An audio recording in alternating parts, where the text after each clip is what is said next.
Enforcement directorate కొరడా విధిల్చింది.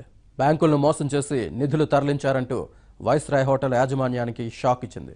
అటు కేంద్ర మంత్రి సుజనా చౌదరికి కూడా షాక్ ఇచ్చింది ఈడీ.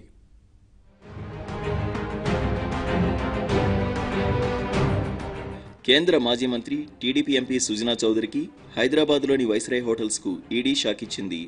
సుజనా చౌదరికి చెందిన గ్రూప్లో షెల్ కంపెనీలున్నట్లు తేల్చింది. ఒక షెల్ కంపెనీతో అక్రమ లావాదేవీలు జరిపినందుకు వైస్రాయ్ హోటల్స్కు చెందిన 315 కోట్ల స్థిర చరాస్తులను ఎన్ఫోర్స్మెంట్ డైరెక్టరేట్ జప్తు చేసింది.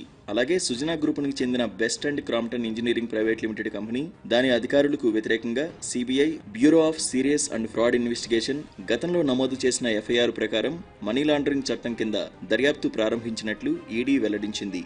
ఈ కంపెనీ 2010-2013 మధ్య central bank of India, Andhra bank, corporation బ్యాంకులను మోసం చేయడానికి నేరపూరిత కుట్రకు పాల్పడినట్లు తెలిపింది.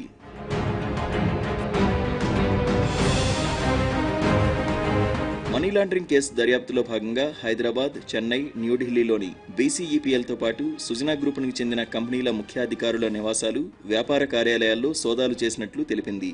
తనిఖీల్లో ఎలక్ట్రానిక్ పరికరాలతో పాటు కీలక పత్రాలను సీజ్ చేశామని తెలిపింది.